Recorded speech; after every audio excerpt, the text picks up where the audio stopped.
हाय everyone, MK Pandey study lab में आपका स्वागत है। आज हम लोग पढ़ेंगे टेंस। ये जो वीडियो है पहले इसमें लीजिए कि ये एकदम बेसिक से तैयार किया गया है टेंस। जितने भी बोर्ड एग्ज़ाम अभी होने वाले हैं, खास करके यूपी बोर्ड और CBSE बोर्ड के बच्चे जो कि एकदम ही कमज़ोर हैं, तथा उनके साथ साथ वे बच्चे जो कि अभी कॉम्पिटिटिव एग्ज़ाम जैसे SSC बैंकिंग की तैयारी कर रहे हैं, जिनके इंग्लिश का लेवल एकदम कम है, उनके लिए यह वीडियो बनाया जा रहा है। आज हम लोग पढ़ेंगे टेंस। बच्चों, आप पहले से पढ़े होंगे टेंस। इसी को हिंदी में हम लोग पढ़ते हैं, एक पढ़े होंगे जिसको कुछ काल के नाम से जाना जाता है। इसको अगर हम रिलेट करें तो यहाँ पर देखेंगे आप, काल मीन्स क्या होता है? समय। अर्थात कहें हम टेंस माने समय। जब भी हम अपने किसी जीवन की बात करें तो हम लोग क्या बात करते हैं? तीन चीज़ की बात करते हैं। या तो हमारा एक काम है जो कि अभी चल रहा है, या तो कोई जीवन में हमारी ऐसी घटना होती है वो बीत गई होती है, या वो कोई अभी होने वाली होती है। तो इसी के आधार पर जो हमारा टेंस है वो तीन भागों में बांटा गया है। जो भी हमारा जीवन चल रहा है, जो हमारा काम अभी हो रहा है प्रेजेंट टाइम में, जिसको हम लोग वर्तमान समय में जो लोग हम काम कर रहे हैं, उसे हम लोग बोलते हैं प्रेजेंट टेंस। इंग्लिश में उसी को हम लोग बोलते हैं, और हिंदी में हम लोग बोलते हैं वर्तमान काल। अब आप लोग को समझ में आ गया होगा कि हमारा टेंस किस प्रकार से डिवाइड है। हमारे जीवन के आधार पर ही हमारे जीवन जिस प्रकार से बीतता है। जीवन की तीन पहलू होती है। एक होता है जो हमारा वर्तमान है, एक है जो कि हमारा भूत था, जो कि हमारा काम हो चुका, एक है जो कि हमारा अभी होने वाला है। तो उसके आधार पर हम देखें तो जो हमारा वर्तमान चल रहा है उसी को हम लोग हिंदी में पढ़ते हैं वर्तमान काल, और इंग्लिश में हम लोग पढ़ते हैं उसी को प्रेजेंट टेंस। और जो हमारा बीता हुआ कल होता है, जिसको कि हम लोग हिंदी में बोलते हैं भूतकाल, और उसी को हम लोग इंग्लिश में बोलते हैं पास्ट टेंस। और अभी जो हमारा समय होने वाला है, जो हम लोग जो काम करेंगे, जिसके बारे में सोचते हैं कि जैसे मैं कल बाज़ार जाऊंगा, ये भी होने वाला है ना, तो उसको हम लोग बोलते हैं भविष्य में होने वाला है। तो हिंदी में हम लोग उसको भविष्य काल बोलते हैं, एवं इंग्लिश में उसी को हम लोग बोलते हैं फ्यूचर टेंस। तो आइए अब हम लोग इसका पहला पार्ट पढ़ते हैं, वो है पास्ट टेंस। पास्ट टेंस में आप लोग जो देखें कि जैसा कैसे शब्द हमारे पास निकल के आते हैं कि एक व्यापारी बड़ा ईमानदार था। एक व्यापारी बड़ा ईमानदार था। यहाँ पर देखिए जो शब्द है ना, कैसा लगा? था, मतलब ऐसा था पहले, वो है नहीं। तो इसके लिए हम लोग इसमें वाज या वर का यूज़ करते हैं। वाज या वर का यूज़। पहचान देखिए क्या होती है ऐसे टेंस की। इस प्रकार वाक्यों के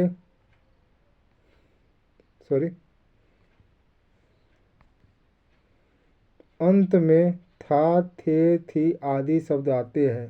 इसका मतलब है आप जब भी ऐसा सेंटेंस बोलते हैं, जैसे मैं कल स्कूल गया था, मैं पहले ऐसा पढ़ता था जब मैं छोटा था, जब वह छोटी थी, या हम लोग ऐसे खेलते थे।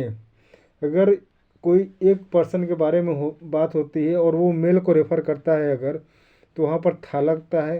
अगर वो फीमेल को रेफ़र करती है तो थी होती है।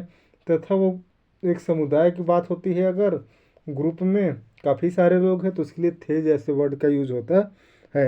आप लोगों को आई होप समझ में आ रहा होगा, एकदम आराम से क्लियर एकदम बेसिक से बनाया गया वीडियो है, एकदम ऐसे बच्चों के लिए कि जिनका थोड़ा सा भी टेंस तैयार नहीं है। इसको ध्यान से देखिए। अभी हम टेंस को आगे लेकर के चलेंगे। ये was, were, has, have, had, उसके बाद इज़, एम, आर का प्रयोग बताने के बाद वापस में जो एक्चुअल टेंस का है मैं उसे लेकर के चलूँगा। अभी तो ये जनरल नॉलेज है बस। तो यहाँ पर आप देख रहे हैं वाज का प्रयोग सबसे पहले हम लोग पढ़ेंगे। वाज का प्रयोग। वाज का प्रयोग किसके साथ होता है? एक वचन कर्ता, ही, सी, इट और सिंगुलर नाउन किसी एक व्यक्ति, सिंगुलर नाउन मतलब किसी एक व्यक्ति का नाम, जैसे राम, सीता, गीता, रमेश, महेश किसी एक व्यक्ति का नाम हो गया, तो इसके साथ वाज का प्रयोग होता है। किसके किसके साथ वाज का प्रयोग होता है? ही, सी, इट, किसी एक व्यक्ति का नाम, जैसे राम हो गया, सॉरी मैं वहाँ लिख नहीं सकता, किसी एक भी व्यक्ति का नाम आ गया। जैसे यहाँ पर देखिए है ना, मर्चेंट व्यापारी, एक मर्चेंट की बात हो रहा है तो उसके साथ लग गया है वाज। अगर हम लोग इसको एक एग्जाम्पल के माध्यम से समझे तो यहाँ पर पहला एग्जाम्पल है, जैसे एक व्यापारी बड़ा ईमानदार था। आप लोग जानते हैं कि यदि किसी सेंटेंस को हम लोग इंग्लिश में लिखते हैं तो सबसे पहले उसमें आता है सब्जेक्ट, फिर उसके बाद लगता है हेल्पिंग वर्ब, फिर उसके बाद अदर वर्ड लगते हैं। तो यहाँ पर सब्जेक्ट क्या है? जो भी काम करने वाला होता है किसी सेंटेंस में उसी को हम लोग बोलते हैं सब्जेक्ट। तो यहाँ पर क्या है काम करने वाला? एक व्यापारी। तो यहाँ पर सब्जेक्ट हो गया एक व्यापारी, इसीलिए यहाँ पर एक व्यापारी के लिए लगा है अ मर्चेंट। फिर उसके बाद आते हैं हेल्पिंग वर्ब। हेल्पिंग वर्ब क्या था। अब यहाँ देखिए एक व्यापारी की बात हो रही है, इसलिए सिंगुलर नाउन है और यहाँ पर उसके लिए वाज का प्रयोग हुआ है। और कैसा था? बड़ा। बड़ा के लिए हम लोग लगाए हैं वेरी, और कैसा क्या था? ईमानदार था, इसलिए यहाँ पर लग गया है ऑनेस्ट। तो पूरा हमारा सेंटेंस बनकर तैयार हुआ, a merchant was very honest. अब उसके बाद देखिए दूसरा सेंटेंस है, दूसरा सेंटेंस है कल मैं बहुत व्यस्त था। कब व्यस्त था? कल बहुत व्यस्त था, मतलब बीते हुए कल की बात हो रही है। यहाँ पर देखिए कौन व्यस्त था? मैं व्यस्त था। आपको बताया भी कि सबसे पहले किसी सेंटेंस में सब्जेक्ट लगता है तो हम लोग सब्जेक्ट ढूंढेंगे। सब्जेक्ट इसमें क्या है? मैं के लिए हम लोग क्या लगाएंगे? आई। आई लगाते हैं ना, आई, आई मीन्स मैं। अब यहाँ पर आई सिंगुलर है, इसके लिए वाज का प्रयोग होगा, तो इसके साथ वाज लग गया। कितना व्यस्त था? बहुत, उसके लिए वेरी लगाएंगे। क्या था? व्यस्त, उसके लिए बिजी लग गया। फिर उसके बाद कब व्यस्त था? कल। कल का भी चर्चा हुआ इसलिए यहाँ यस्टरडे लगा दिए। तो इसका पूरा हम क्या बन गया? I was very busy yesterday. उम्मीद है कि आप लोग अच्छे तरीके से समझ पाए होंगे एग्जाम्पल के माध्यम से। इसी तरीके से आप हमारे चैनल के साथ लगे रहिए, आपको हर एक आने वाला वीडियो ग्रामर की अच्छी से अच्छी जानकारी देगी। नोट, यहाँ पर देखिए क्या लिखा है, आई के साथ वाज का प्रयोग किया जाता है। वैसे तो कभी कभी हम लोग आई को प्लूरल की तरफ रिलेट करते हैं, उसके साथ हेल्पिंग वर्ब जो लगता है वो प्लूरल लगता है, लेकिन यहाँ पर हम लोग आई के साथ वाज का प्रयोग करेंगे। एक और एग्जांपल है, देख लीजिएगा। अंडा सड़ा हुआ था। क्या सड़ा हुआ था? अंडा। अंडा एक के बारे में बात हो रही है तो द एक अंडे के बारे में बात हो रही है, इसलिए यहाँ पर वाज लग गया है।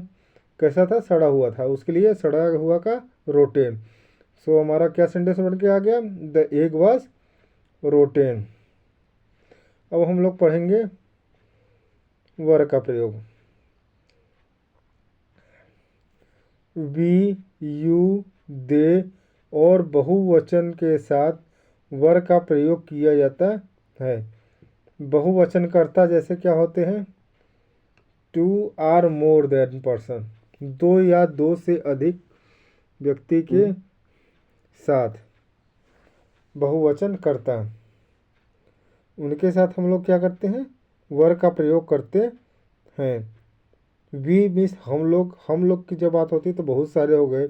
यू एक ऐसा वर्ड है इंग्लिश ग्रामर में जिसको कि हम लोग प्लूरल की तरह रिलेट करते हैं। दे मीन्स वे में बहुत सारे लोग आ गए, इसलिए इसको भी हम लोग प्लूरल मानते हैं। और भी यहाँ बहुवचनकर्ता कहने का मतलब सिर्फ उन लोगों से है जैसे दो या दो से अधिक लोग हो गए, जैसे हम बोलते हैं राम और श्याम, महेश और सुरेश, सीता और गीता। दो या दो से अधिक लोगों का नाम आ गया तो वहाँ पर वर का प्रयोग होगा। एग्जाम्पल देखते हैं। पहला है एग्जाम्पल, यहाँ फर्स्ट एग्जाम्पल है हमारा, वे बहुत दूर थे। दे वर, वे का मीनिंग दे, और फिर इसके बाद हेल्पिंग वर्ब। दे के लिए हेल्पिंग वर्ब क्या लगेगा? वर। क्यों?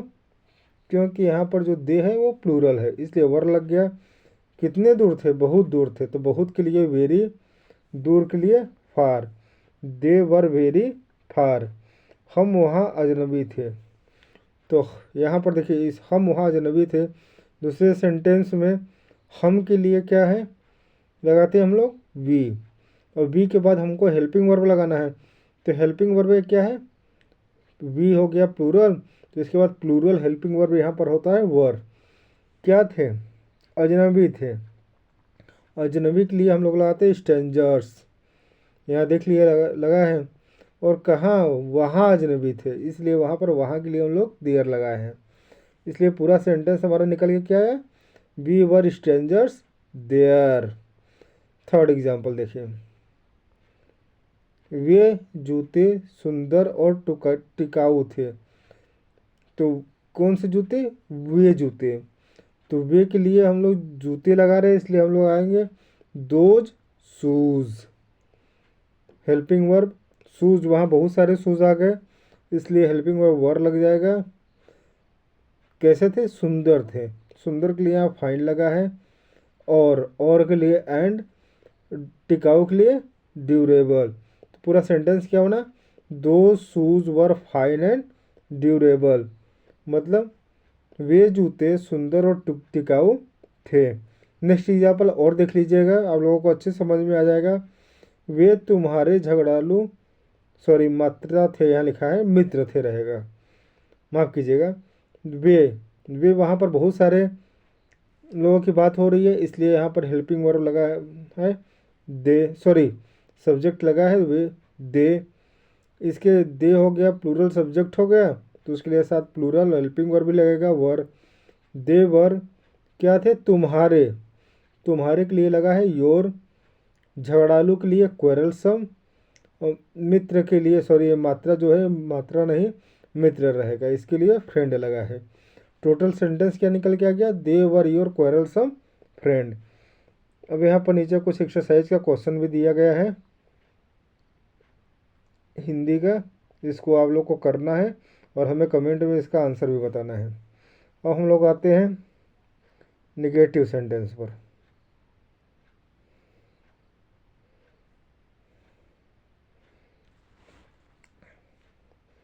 देखिए, हम लोग क्या करते हैं, अपने जवाब को किस प्रकार से, देखिए 3 प्रकार से देते हैं ना।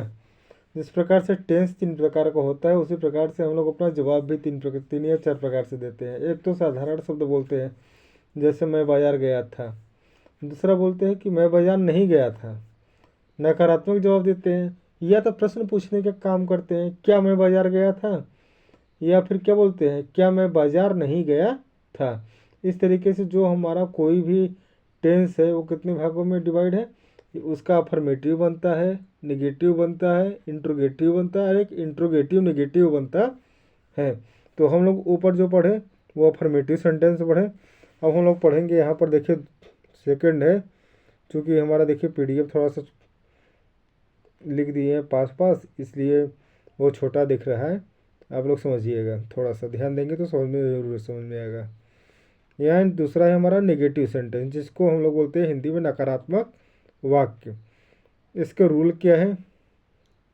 हिंदी के वाक्यों में नहीं लिखा होता है, और तब अंग्रेजी के वाक्यों में वाज या वर के बाद नॉट का प्रयोग किया जाता है। किसका प्रयोग किया जाता है?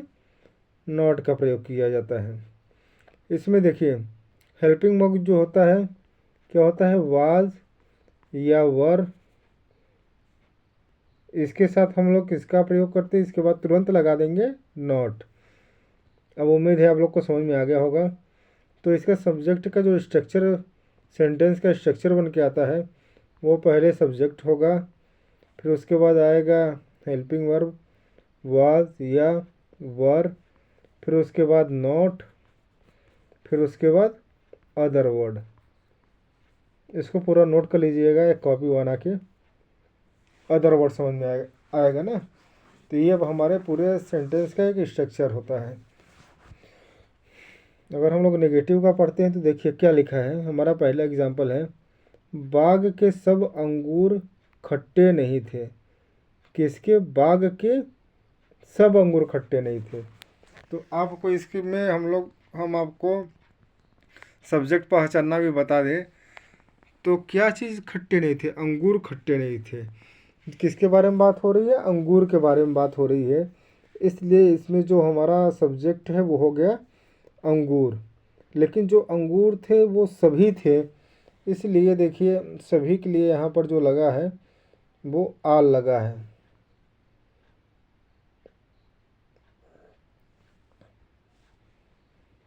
अब क्लियर आप लोग को दिख रहा होगा। तो सब के लिए आल, अंगूर के लिए ग्रेप्स, कहाँ? बाग के। तो बाग के लिए इन द गार्डन। देखिए ऑल द ग्रेप्स हो गई, ये प्लूरल हो गया ना सब्जेक्ट, तो इसके साथ प्लूरल हेल्पिंग वर्ब भी लगा है, वर।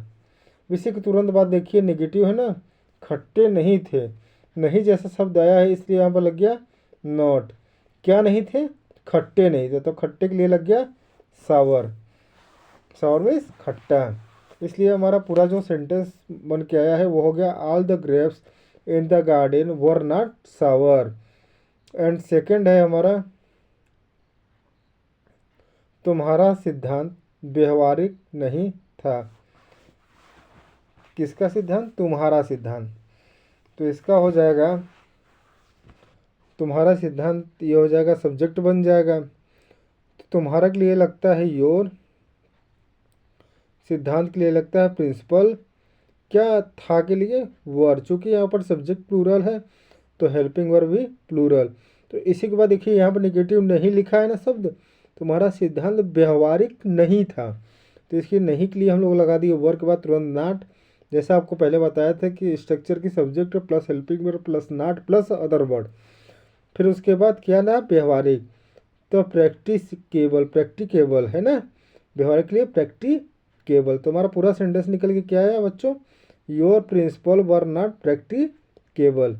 अब फिर देखिए आपको हम पहले बताए ही थे कि यूज़ फॉर नेवर। इसमें देखिए और कंडीशन आता है नेवर का। जैसे कि हम लोग देखते हैं ना कि मैं वहाँ कभी नहीं गया था, ऐसे भी बोल देते हैं ना। तो इससे भी एक नेगेटिव इम्पैक्ट निकल करके आता है कि हम वहाँ कभी नहीं गए थे। नहीं जैसा वर्ड आ रहा है। तो यहाँ पर देखिए नहीं, कभी नहीं के लिए हम लोग लगाते हैं नेवर। जैसे एक एग्जाम्पल देखेंगे हम यहाँ पर, तो है, वह चौकीदार साहसी कभी नहीं था। कौन साहसी नहीं था? वह चौकीदार। तो वह के लिए हम लोग लगाते हैं दैट, ये तो आप लोग जानते होंगे। चौकीदार के लिए लगता है वॉचमैन। सिर्फ एक वॉचमैन की बात हो रही है, सिंगुलर सब्जेक्ट है, इसलिए हेल्पिंग वर्ब भी सिंगुलर, वाज।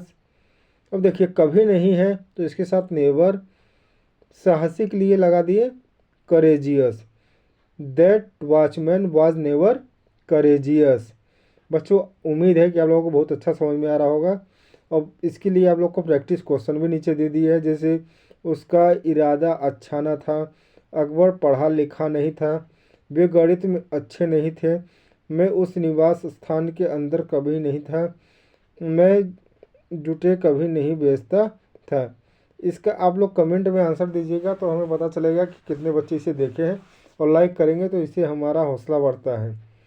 इंट्रोगेटिव सेंटेंस अब नेक्स्ट है इंट्रोगेटिव सेंटेंस। देखिए हम आपको पहले ही बताया था कि जो हम लोग सेंटेंस बोलते हैं कितने टाइप से, 3 टाइप से बोलते हैं। एक बोलते हैं अफर्मेटिव होता है, जो कि हम लोग साधारण वाक्य बोलते हैं, जैसे हम बाजार गए थे। नेगेटिव में हम लोग नहीं शब्द लगा ले देते हैं, जैसे कि हम बाजार नहीं गए थे।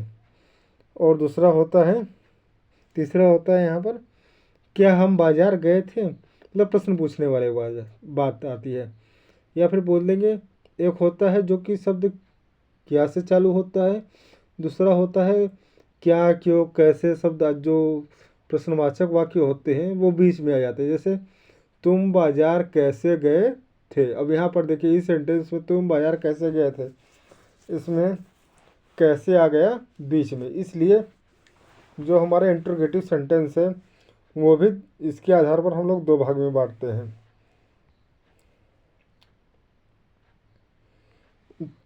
पहले देख लीजिएगा यहाँ पर नोट में क्या लिखा है। जब हम हिंदी के वाक्यों में प्रश्नसूचक शब्द लगा लिखे होते हैं तो उसे इंट्रोगेटिव सेंटेंस बोलते हैं। रूल नंबर फर्स्ट है, हिंदी के वाक्यों में सबसे पहले यदि क्या लिखा हो तब अंग्रेजी के वाक्य में वाज या वर लिखते हैं, फिर कर्ता और अन्य शब्द लगाते हैं। इसमें देखिए होता क्या है, मैं आपको इसका स्ट्रक्चर लिख देता हूँ, आप लोग को अच्छा समझ में आएगा। यदि आपका क्या से शब्द चालू है, जैसे कि क्या वह साधारण लिपिक था या क्या मैं बाजार गया था, क्या पहले आ गया तो उसके लिए पहले देखिए लगता है हेल्पिंग वर्ब, मतलब वाज लगेगा या फिर वर लगेगा, फिर सब्जेक्ट लगेगा, फिर उसके बाद आता है आपका अदर वर्ड। और बच्चों यहीं पर देखिए अगर नेगेटिव है तो बस मैं उसका भी साथ में बता देता हूँ आपको। इसी में यहाँ लग जाएगा सब्जेक्ट के बाद नॉट, ठीक है। फिर उसके बाद रहेगा अदर वर्ड। उम्मीद है आप लोग समझ पा रहे होंगे। क्या वह साधारण लिपिक था, इसके लिए हम लोग क्या पहले आ गया तो देखिए हम लोग सब्जेक्ट ढूंढते हैं कि पहले हमारा सब्जेक्ट कैसा है। सब्जेक्ट है यहाँ पर वह, उस वह के बारे में बात हो रही है तो वह हो गया सब्जेक्ट। इसलिए जो हमारा हेल्पिंग वर्ब है ये वह सिंगुलर है तो इसलिए जो हमारा हेल्पिंग वर्ब है वो भी सिंगुलर लगेगा। तो हम लोग यहाँ पर लगाएंगे वाज। वाज, अब वह के लिए ही कैसा था, एक साधारण लिपिक था, इसके लिए एन ऑर्डिनरी क्लर्क। माफ़ कीजिएगा यहाँ पर एक के हम लगाना भूल गए हैं तो इसलिए एन लगा दिए हम। साधारण के लिए ऑर्डिनरी और लिपिक के लिए clerk. Was he an ordinary clerk.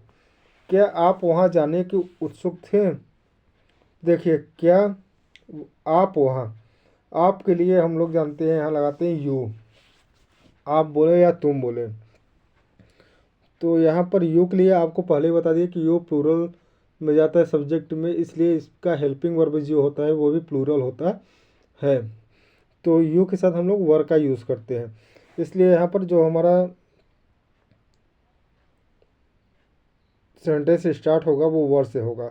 वर, फिर उसके बाद आपके लिए वह यू, उत्सुक का हो जाएगा ईगर, किसी जाने के तो हो जाएगा टू गो, कहाँ वहाँ, तो वहाँ के लिए देयर।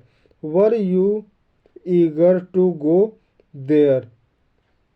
बच्चों देखिए है क्या कि थोड़ा सा जो सेंटेंस है वाज या वर का थोड़ा सा लेंदी कर दिया, क्योंकि जो मेरा बनाने का उद्देश्य है खास करके 10 एवं 12th के बच्चे जो अभी बोर्ड का एग्ज़ाम देने वाले हैं और उनका इंग्लिश बहुत कम है, या फिर जो बोर्ड का एग्ज़ाम देने की तैयारी कर रहे हैं, जैसे कि 9th में पढ़ रहे हैं, 8 में पढ़ रहे हैं, अभी आगे उनका एग्ज़ाम है, वो अभी से अगर लगे रहेंगे तो उनका अच्छे से तैयारी हो पाएगा। इसलिए मैं थोड़ा सा हिंदी सेंटेंस लेकर के चल रहा हूँ। आगे देखिए रूल नंबर 2 क्या है। हिंदी के वाक्यों में कोई प्रश्नवाचक शब्द आए तो अंग्रेजी का अनुवाद कर सकते वर्ष वाज या वर से पहले वह प्रश्नवाचक शब्द लगाया जाता है। जैसे अगर आप इसमें आपको पहले ही बताए थे कि दो प्रकार से इंट्रोगेटिव सेंटेंस होता है हमारा। एक होता है पहले क्या लग जाता है, दूसरा जो क्या क्यों कैसे कब होता है वो वाक्य के बीच में लगता है। जैसे यहाँ पर देखिए लिखा है वह भूमि उपजाऊ क्यों नहीं थी। अब देखिए क्यों आ गया ना बीच में, क्वेश्चन मार्क यहाँ भी लगा है। और हम लोग अब इसमें क्या करते हैं, हम लोग पहले WH क्या क्यों कैसे को हम लोग बोलते हैं WH वर्ड। इसका स्ट्रक्चर देख लीजिएगा, WH वर्ड प्लस उसके बाद आता है हेल्पिंग वर्ब। हेल्पिंग वर्ब हम लोग वाज या वर का रूल पढ़ रहे हैं तो वाज या वर। फिर उसके बाद सब्जेक्ट आता है बेटा, क्या आएगा बच्चा, सब्जेक्ट। फिर उसके बाद आता है अगर नहीं नेगेटिव है तो इसी के बाद तुरंत देखिए नोट लग जाएगा, नेगेटिव नहीं है तो ये नोट नहीं लगेगा। फिर उसके बाद आ जाता है अदर वर्ड। ये स्ट्रक्चर लिख लेंगे तो एक लाइन में आपको समझ में आ जाएगा। अब देखिए जैसे हम एग्जाम्पल से समझेंगे, वह भूमि उपजाऊ क्यों नहीं थी। देखिए क्यों आ गया पहले, क्यों है बीच में, तो हम लोग उसे पहले लगाएंगे। आपको स्ट्रक्चर में बताया कि पहले लगता है WH वर्ड, तो क्यों का मीनिंग होता है वाई लगा दिए हम लोग। अब इसमें देखिए, जैसा सब्जेक्ट वैसा हेल्पिंग वर्ब। आप लोग देखते हैं ना, जैसा गाड़ी होता है वैसे उसका इंजन लगता है, तो आप लोग हेल्पिंग वर्ब को समझ सकते हैं कि हमारा सेंटेंस यदि एक गाड़ी है, हेल्पिंग वर्ब उसका इंजन होता है। तो यहाँ पर जैसे हमारा वह भूमि की बात हो रही है, तो यह सिंगुलर सब्जेक्ट है, तो यहाँ पर सिंगुलर वर्ब भी लगेगा वाज, इसलिए हम लोग तुरंत वाई के बाद वाज लगा दिए। आपको बताया था कि स्ट्रक्चर में कि पहले WH वर्ड लगता है, फिर उसके बाद हेल्पिंग वर्ब लगता है, तो वाई वाज। फिर अब आएगा सब्जेक्ट। सब्जेक्ट क्या है, वह भूमि, मतलब दैट लैंड। तो उसके बाद आपको क्या बताते हैं, नेगेटिव। कोई अगर नेगेटिव है, जैसे नहीं, कभी नहीं, तो उसका लगेगा नॉट। क्या नहीं था, उपजाऊ। उपजाऊ का मीनिंग फर्टाइल। तो हमारा पूरा सेंटेंस निकल के आया, why was that land not fertile. और यहाँ पर देखिए मैं क्वेश्चन मार्क लगाना भूल गया हूँ, आप लोग लगा लीजिएगा इस तरीके से, why was that land not fertile. अब सेकंड है आपका एग्जाम्पल, तुम्हारा झगड़ालू मित्र कौन था। इसमें देखिए कौन शब्द है हमारा, प्रश्नवाचक शब्द है, तो उसे सबसे पहले लगाएंगे। और कौन के लिए लगाते हैं हम लोग, आप लोग को पता है हु।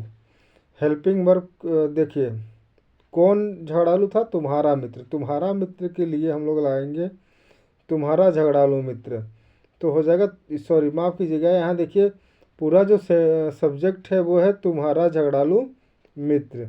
तुम्हारे झगड़ालू, तुम्हारा के लिए योर, झगड़ालू के लिए क्वेरलसम, और मित्र के लिए फ्रेंड।